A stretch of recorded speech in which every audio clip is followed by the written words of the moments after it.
যে আপনি যে নবী আহলে বায়াত, এই সর্বপ্রথম নবী আহলে বায়াতটা আমরা চিনব কোন কায়দায়? একে চেনার কোনো উপায় আছে কিনা আপনার কাছে জানতে চাই। কবিতার কিতাবের মধ্যে লিখেছেন মান বন্ধু মাওলা হু খাজা আলিউল মাওলা। আহলে বায়াত, আহলে শব্দের অর্থ বংশধর, বায়াত শব্দের অর্থ বিস্ময় হওয়া। নবী বলেছেন আমার বংশের হাতে হাত দিয়ে বায়াত গ্রহণ করতে হবে। আমার জানা মতে নবী বাংলাদেশ তো কখনো আসে নাই, নবীর কোনো সন্তান আদি ওই বাংলাদেশে নাই, নবীর কোনো ভাই ভাগিদা চাচা চাচি ওই বাংলাদেশে নাই। আপনারা কি কেউ শুনছেন আছে কখনো? যদি নাই থাকে তাহলে আজকে আপনি গুরু, আপনার হাতে বায়াত হইতে হবে, আমার এই জীবনটাকে বিক্রয় করতে হবে, সঁপে দিতে হবে আপনার কাছে। আপনি যে নবীর বংশধর এইটা আমরা চিনব কোন রাস্তে? ভারত থেকে কিছু কিছু সময় মহিষ গরু আনা হয়, আপনারা জানেন বাজার?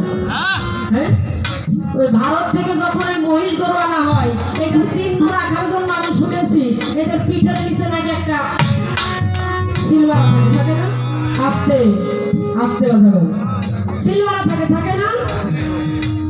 আমার নবুয়তের যে নবী আমরা জানি, নবুয়তের পৃষ্ঠ দেশেও নাকি একটা কবুতরের ডিম্বর না একটা সিলভার ছিল।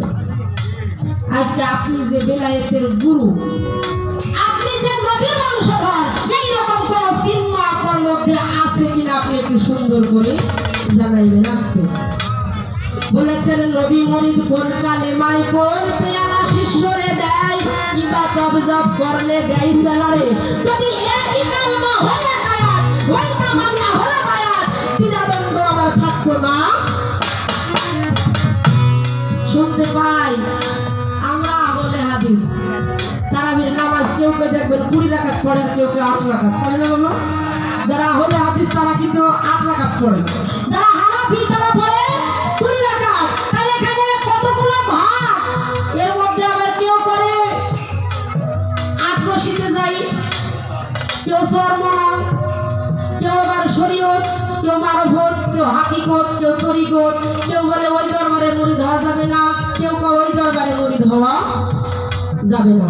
আসলে নবীর কালাম কোনটা? এত দ্বিধাদ্বন্দ্বের মধ্যে থাকতে চাই না। আদিও ভাবে যে এটা নবীর কালেমা, নবীর কালাম। যদি একটাই সতর্ক হয় যে এইটাই সঠিক, আপনি এই সঠিকটাই একটু সুন্দর করে জানাবেন। বাজান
মাতা গুরু পিতা গুরু ধরলেন বায়াত, করলেন বায়াত, দেহ গুরু আর এক গুরু শিক্ষা পালন ধরে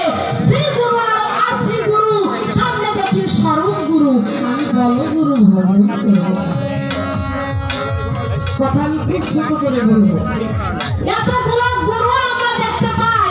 লালন সাঁইজি তার গানের মধ্যে বললেন, স্বরূপ সাধন পূর্ণভাবে নিষ্ঠা যারা স্বরূপেই রূপ আছে গিলতি করা।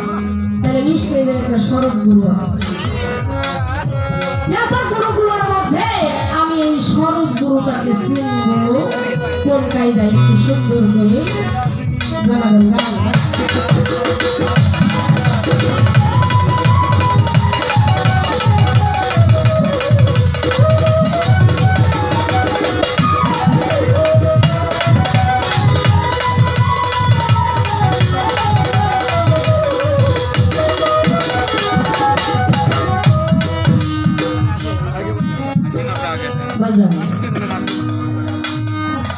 বড় গুরু ভজন করবো কার একটা ছোট্ট বলে প্রশ্ন না, এমনি গানের মধ্যে আসছে তাই আমি বলতেছি। আমরা জানি যারা গুরুর দরবারে, একটা দরবার আছে, দরবারটা যদি ঝাড় ঝুড় দিয়ে পরিষ্কার করা হয় তাকে কি বলে? খাদেম বলা হয়।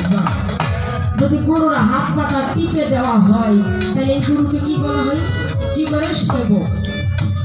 গুরুর সেবা করতেছে। যদি গুরুকে কখনো হাতে তুলে খাওয়ায় দেওয়া হয় তাকে বলা হয় গুরুর সেবা দিতেছে। যদি সাধনা করা হয়, যদি গুরুর নাম সর্বসদাই আমরা জপ করি তাহলে তাকে বলা হয় আমরা ধ্যান করতেছি। ভজনটা কি? এই ভজনটা কোন কায়দায় করা যায়? বাকি সব যদি ভুল হয়, ভজন যেন ভুল না হয়। বাজার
ভক্তের দ্বারে আমি কিবা সেবা দিব তারে, আমার আদব কায়দা বুদ্ধি নাই অন্তরে। গুরু যখন ভক্তের বাড়ি আসে ওই সময় গুরুকে কোন সেবাটা দিলে গুরু মনের মতো হয়, গুরু খুশি হয়। আর যখন ওই ভক্ত গুরুর বাড়ি যায় তখন গুরু কোন কর্মের মধ্যে থাকে একটু সুন্দর করে বোঝাইয়ে বলবে। আস্তে আস্তে